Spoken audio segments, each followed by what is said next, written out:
반갑습니다. 전 목사님 우리 부탁을 받고 오늘 이렇게 홍대 세교회 우리 성도 여러분과 새벽에 하나님 말씀으로 교제할 수 있게 되어서 하나님께 영광이고 또 하나님께 감사드리고 또 목사님과 우리 모든 성도 여러분께 감사를 드립니다. 저는 이정택 목사라고 합니다. 우리 오늘 같이 말씀 나누는 중에 이 새벽에 하나님의 귀한 능력 받아 세상을 이길 수 있는 주의 백성으로 힘있게 세워지는 은혜와 역사가 나타나기를 소원합니다. 사랑하는 성도 여러분, 우리는 교회에 왜 나오는 것입니까? 당연히 하나님을 만나기 위해서 우리는 교회에 나옵니다. 하나님은 교회를 이 땅에 왜 세우셨을까요? 역시 당연하게 사람들로 하여금 하나님을 만나게 해주시기 위하여 교회를 세우신 것입니다. 그런데 이 땅을 보면 교회 행세를 하고 있지만 교회가 아닌 우리 그러한 유사교회들, 거짓 교회들도 넘쳐나고 있습니다. 대표적으로 많은 이단들이 그러한 행세를 하고 있죠. 우리 사람들에게는 참된 교회인지 그렇지 않은 교회인지 구별해낼 수 있는 기준이 있어야 합니다. 무엇이 하나님을 만나게 하는, 인생들로 하나님을 만나게 하는 참된 교회인지 알 수 있도록 돕는 표지가 되겠습니까? 참된 교회와 거짓 교회로 구별하는 기준과 표지가 무엇입니까? 우리의 느낌이 아닙니다. 우리의 직관력도 아니고요, 우리의 분석력도 아닙니다. 그 기준과 표지는 오직 하나님의 말씀인 성경에 나타나 있습니다. 물론 성경 가운데서도 우리 오늘 함께 읽으신 사도행전, 이 사도행전 말씀이야말로 하나님께서 원하시는 교회가 어떠한 교회인지 구구절절히 우리에게 그 기준을 알려주고 있는 귀한 생명의 말씀인 것입니다. 하나님께서는 구세주로 독생자 예수님을 이 땅에 보내셨습니다. 그 예수님께서 이 땅에서 공생애로 사역하시는 동안 선택과 집중을 통해 가장 공을 들이신 사역은 제자훈련이었습니다. 이 제자훈련을 통해 예수님이 이 땅에 세우고자 노력하신 것이 바로 교회입니다. 마태복음 16장 18절 말씀에 보니까 내가 이 반석 위에 내 교회를 세우리니 음부의 권세가 이기지 못하리라. 예수님은 분명히 선포하셨습니다. 내 교회, 주님의 교회를 세우시기 위해서 우리 예수님은 제자들을 훈련시키셨습니다. 우리 예수님이 승천하신 이후에 바로 이 제자들에게 성령님께서 불의 혀처럼 갈라지며 급하고 강한 바람과 같이 강력하게 임하여 주셨습니다. 바로 이 땅에 주님의 교회를 세우시기 위해서 성령께서 그 이전에 없었던 강력함으로 임해 주셨던 것입니다. 우리가 잘 보면 삼위일체 하나님께서 가장 심혈을 기울여서 이 세상 가운데 낳아주신, 이 세상 가운데 베풀어 주신 최고의 축복이 뭐냐? 바로 교회라는 것입니다. 성부 하나님께서, 성자 예수 그리스도께서, 성령 하나님께서 이 땅을 위하여, 이 세상을 위해 베푸신 최고의 축복, 바로 그것이 오늘 우리가 이 모여있는 교회다라고 성경은 우리 가운데 증언하고 있는 것입니다. 이 하나님께서 원하시는 교회, 이 타락한 세상 가운데 똑똑히 보여주기를 간절히 원하시는 하나님이 소원하시는 진짜 교회가 무엇인가? 바로 사도행전 말씀이 구체적으로 우리 가운데 알려주고 계시해주고 계시는 겁니다. 특별히 우리 오늘 3장, 사도행전 3장 말씀, 이 본문을 통해서 우리 하나님께서 원하시는 교회는 어떤 교회냐? 첫 번째로 예수님을 닮아가는 성도들의 교회가 바로 하나님 원하시는 교회인 것입니다. 예수님을 닮아가고자 최선을 다하고 있는 성도들이 모여있는 교회가 진짜 교회인 것입니다. 우리 예수님이요, 성경에 보면 승천하신 이후에 예수님을 따르던 제자들은요, 다른 선택을 할 수도 있었습니다. 예수님이 승천을 하셨다, 이 얘기는 더 이상 예수님은 육신적인 눈으로 볼 수 없게 되었다는 뜻입니다. 더 이상 예수님은 제자들 곁에 보이지 않으십니다. 눈으로 보이지 않으세요. 이러면 제자들 같은 경우 더 이상 이제 예수님도 안 보이시는데 나는 내 고향 갈릴리로 돌아가련다. 이런 선택을 할 수도 있었습니다. 아니면 예수님을 따르면 가만두지 않겠다고 협박하고 핍박하는 바리새인들, 서기관들, 제사장들에게 굴복하여서 그냥 옛날 유대교로 돌아갈 수도 있었습니다. 아니면 이도 저도 다 싫다 하면서 장사나 하자, 그럴 수도 있었습니다. 이런 다른 선택을 그들이 할 수도 있었다는 거죠. 그러나 예수님을 따르던 제자들은 예수님이 승천하신 이후에 여전히 예수님 말씀에 순종하며 예수님께서 이 땅에서 하시던 일을 그대로 하기 시작합니다. 예수님이 이 땅에서 하시던 일을 그대로 하기 시작한다. 이것은 예수님을 닮아가는 선택을 저들은 했다는 것입니다. 예수님이 이 땅에서 하시던 일은 무엇입니까?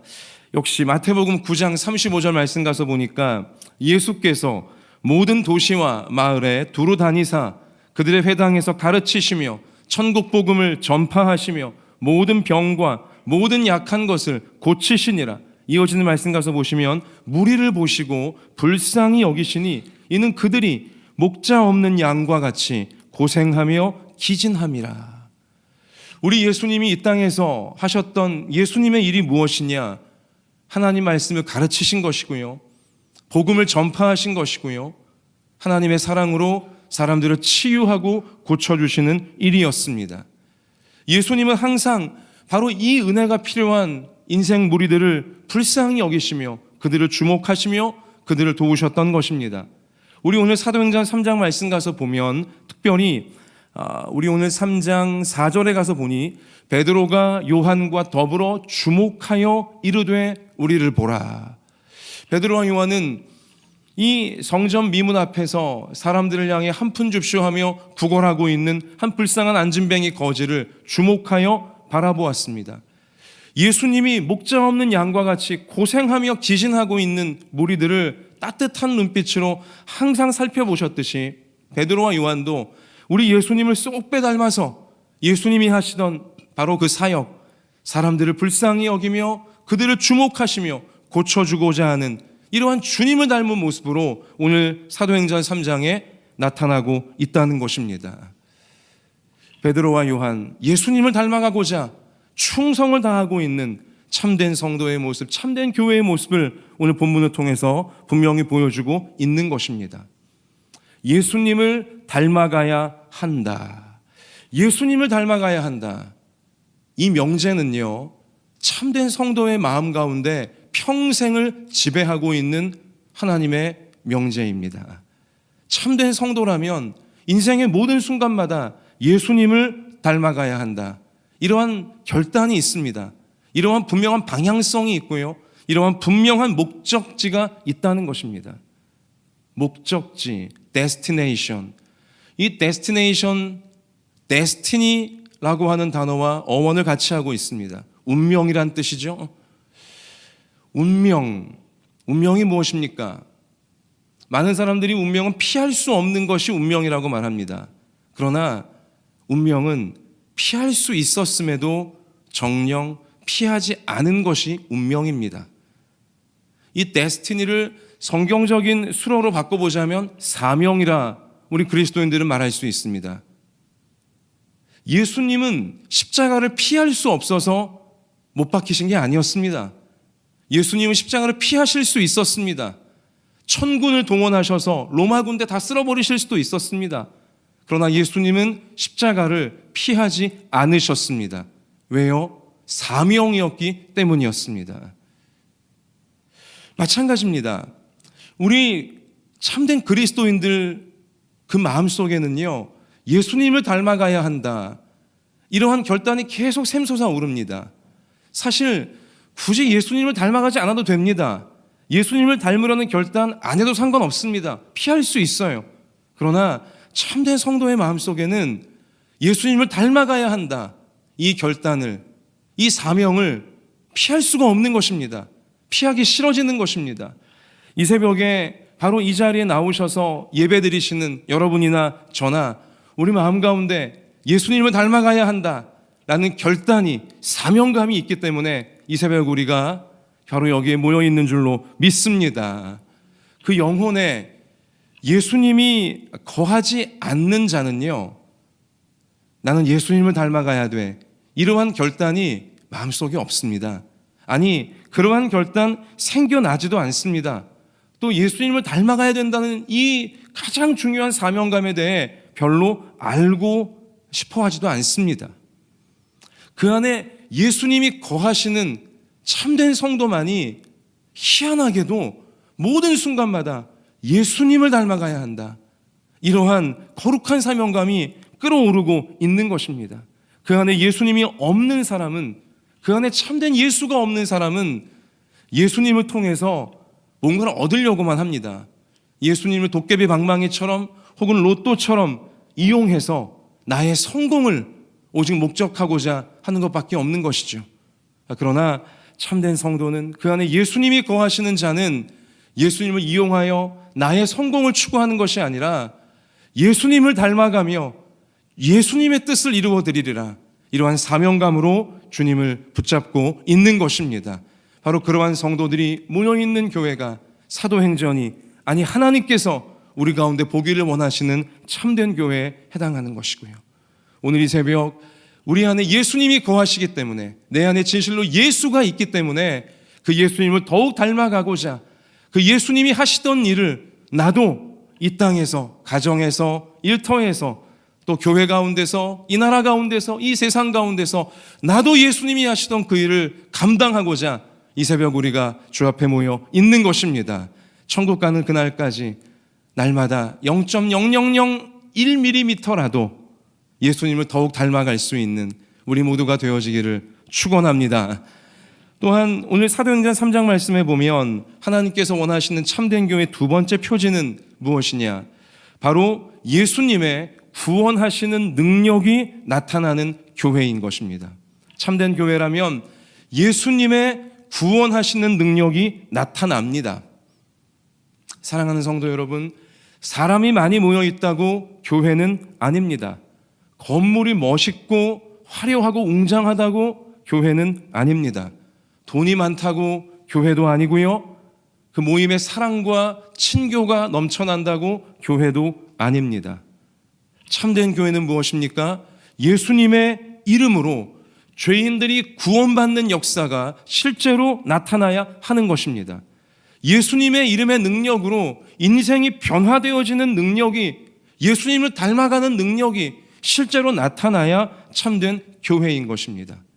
그 교회 안에 진짜 예수님이 있어야지만 이 일은 가능한 것입니다. 죄인이 구원받고 인생이 변화되어지는 이 실제 열매는 예수님이 거하지 않는 교회에선 나타날 수가 없는 것이죠. 고린도전서 4장 20절 말씀 가서 보니 하나님의 나라는 말에 있지 아니하고 오직 능력에 있음이라 선포하고 있습니다. 말만 예수 한다고 교회가 아니라 실제로 예수님의 이름으로 죄인이 구원받고 인생이 변화되는 능력이 나타나야지만 참된 교회, 하나님이 원하시는 교회에 해당하는 것입니다.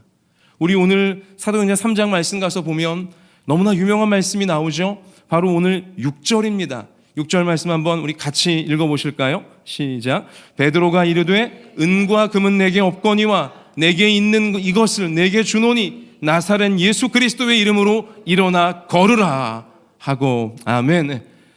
베드로와 요한이 예수님의 이름으로 일어나 걸으라 라고 선포하자 이 안진뱅이 거린이 일어났습니까? 못 일어났습니까?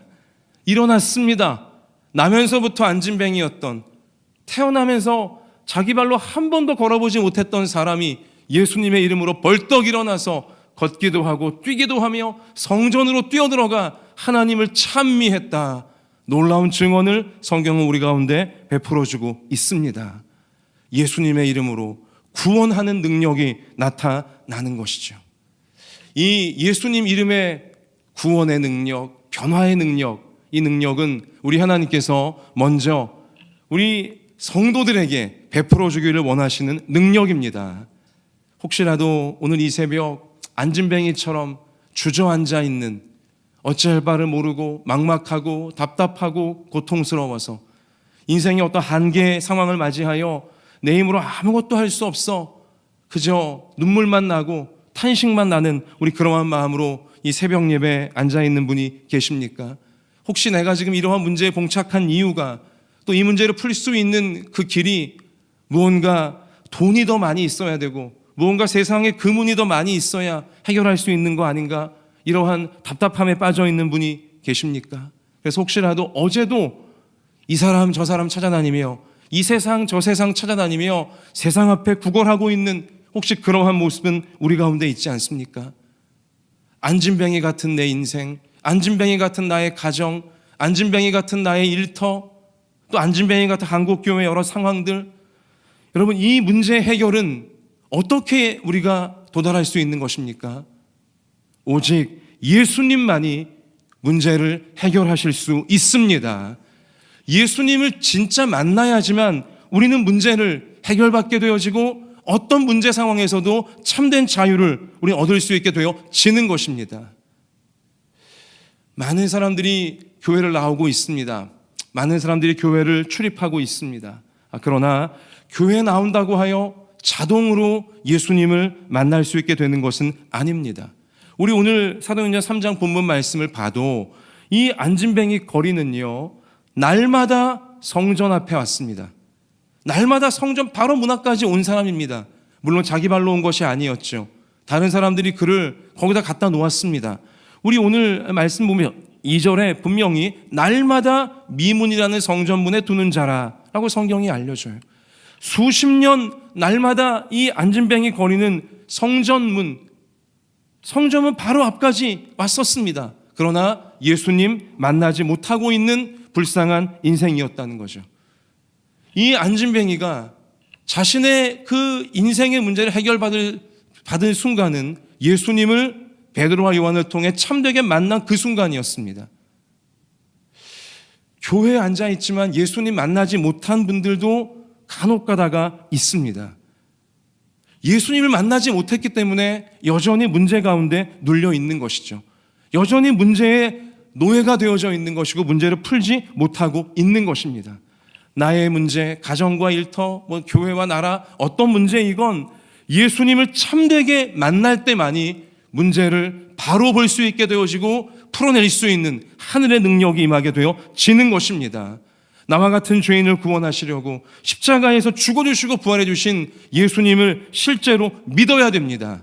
우리가 믿을 수 있는 분은 이 세상에서 오직 예수님밖에 없습니다.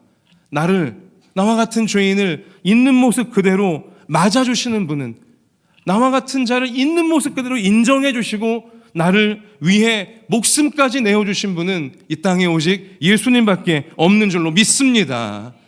사람을 믿을 것이 아니라, 세상을 기대할 것이 아니라 나를 있는 모습 그대로 항상 받아주시고 나를 위해 목숨까지 내어주시며 나를 위해 부활해 주신 예수님께 이 새벽에 우리의 모든 문제를 다 맡겨버리시는 놀라운 새벽 되어지기를 소원합니다. 오늘 새벽 예배에 저와 여러분 우리 힘으로 나온 것 아닙니다. 예수님께서 저와 여러분을 은혜로 이 새벽 제단에 불러주셨습니다. 오늘 바로 이 시간 이 자리에 내가 있는 것이 이게 우연이 아니고요, 혹은 나의 새벽기도 습관 때문도 아닙니다.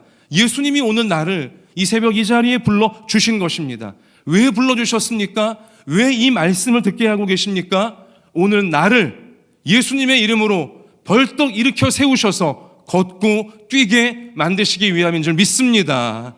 오늘 이 새벽에 바로 내게 말씀하시는, 일어나 걸으라 말씀하시는 주님의 음성에 반응하시면서 우리 믿음으로 문제를 돌파해내는 우리 모두가 되어지기를 축원합니다. 이렇게 예수님 때문에 내가 일어나서 이제는 베드로 요한과 같이 무너져 있는 인생들에게 예수님의 이름으로 명하노니 일어나 걸으라 선포하며 저들까지도 일어나 걷게 하고 예수님의 구원의 능력을 맛보게 해주는 사명자로 쓰임받게 되어지기를 소원합니다. 마지막으로 하나님께서 원하시는 교회의 세 번째 표지는 무엇입니까? 함께 기도하는 교회가 참된 교회입니다. 하나님 원하시는 교회입니다. 우리 오늘 1절 말씀 가서 보실까요? 한번 1절 말씀 같이 읽어보십시다. 제 9시 기도 시간에 베드로와 요한이 성전에 올라갈새. 자, 베드로와 요한이 지금 성전에 올라가고 있습니다. 또 이때에 안진뱅이 거린을 예수님처럼 고쳐내었어요. 근데 그때가 무슨 시간이라고 성경이 일부러 우리 가운데 표현합니까? 기도 시간이다 라고 알려줍니다. 제 9시 기도 시간에 이러한 기적이 일어났습니다. 능력이 나타났어요. 여기 물론 9시는 이스라엘 시간입니다. 한국 시간으로 오후 3시입니다. 당시 문헌을 보면 초대교회 시절 경건한 그리스도인들은 하루에 3번 기도 생활을 했다고 합니다. 오전 9시에, 그리고 낮 12시에, 그리고 오늘 1절에 기록된 이 오후 3시, 이렇게 오전 9시, 낮 12시, 오후 3시에 초대교회 성도들은 시간을 정하고 기도하는 경우가 많았다. 베드로와 요한도 지금 그 오후 3시 기도 시간 정해놓고 올라와 기도하고 있는 것이죠. 예수님을 닮아갈 수 있는 성화의 능력, 이것은 함께 모여 기도하는 교회 가운데 나타납니다. 베드로와 요한이 함께 올라가고 있습니다. 아시다시피 베드로와 요한은 라이벌입니다. 베드로는 항상 요한을 살피고 있었습니다. 요한은 어떨까? 예수님이 나보다 요한 더 사랑하는 거 아닐까? 라이벌이었어요. 그러나 성령 받고 나서 이 베드로와 요한은 한 마음이 되어져 이제 파트너가 되어져 함께 기도하고 함께 사역하는 모습을 성경이 증언해 줍니다. 함께 모여 기도하는 그 시간에 이러한 안진뱅이를 일으킬 수 있는 기적의 능력이 나타났다는 것이죠. 기도할 때, 함께 기도할 때 함께 예수님을 닮아갈 수 있는 것이고, 함께 예수님의 능력으로 세상을 변화시키며 인생을 구원해낼 수 있게 되는 것입니다. 함께 모여 기도하는 교회에 하나님은 이 놀라운 능력과 권능을 부어 주시는 것이죠. 그 속에 예수님이 거하시는 참된 성도는요, 기도하지 않고는 견딜 수 없어 합니다. 또 혼자만이 아니라 함께 모여 기도하지 않고는 견딜 수 없는 마음이 참된 교회에는 부글부글 끓어오르고 참된 성도의 마음에는 항상 살아 있는 것입니다. 누가복음 22장 39절 말씀 가서 보니 예수께서 나가사 습관을 따라 감람산에 가심에 제자들도 따라갔더니, 예수님이 시간을 정해 놓으시고 습관을 따라 감람산에서 기도하시던 모습을 제자들은 보았고요. 베드로와 요한은 지금 주님을 닮은 모습으로 시간을 정해 놓고 함께 기도하는 이러한 삶을 감당하고 있다는 것이죠. 우리 홍대세교회 사랑하는 모든 성도님들, 이 새벽에 기도하시는 것처럼 항상 함께 모이셔서 우리 성령으로 충만하신 가운데 기도할 수 있는 이 축복, 천국 가는 그날까지 누리시기를 바랍니다. 함께 모여 기도하는 중에 나도 모르는 사이 내가 점점 예수님을 닮아가게 되어질 것이고, 그리고 우리 교회를 통해서 예수님의 구원의 능력이 땅끝까지 전파되어지는 역사가 나타나게 되어질 줄 믿습니다. 말씀을 마칩니다. 저는 집이 한강 저쪽에 있는 관계로 날마다 한강을 봅니다. 근데 한강을 보면서 늘 느끼는 게 있어요. 뭐냐? 강은 하늘을 닮았구나 라는 사실입니다. 참 강의 색깔은요, 하늘의 색깔을 항상 그대로 머금습니다. 하늘이 새파란 날은 강물도 새파랗게 보입니다. 하늘이 회색빛이면 강물도 회색빛입니다. 하늘이 반짝반짝 빛나면 강물도 반짝반짝 빛납니다. 강물은 하늘의 색깔을 그대로 반영하고 있습니다. 그대로 담아내고 있습니다. 저와 여러분도 이 땅을 사는 동안 강물이 하늘을 담듯이 모든 순간 하늘을 나타내듯이 저와 여러분도 모든 순간 예수님 닮은 모습으로, 참된 교회의 모습으로 이 세상 속에서 주님을 드러낼 수 있기를 소원합니다. 우리 이러한 놀라운 인생의 주인공들, 또 그러한 교회가 되시기를 다시 한번 주님의 이름으로 축복합니다. 다 같이 우리 일어나십시다. 우리 일어나셔서 나의 등 뒤에서 나를 도우시는 주, 이 새벽 우리를 예수님의 이름으로 일으켜 주시는 우리 예수님 만나시면서 마음껏 기도하시면서 기뻐 뛰는 시간 되시기를 바랍니다. 함께 찬송합시다.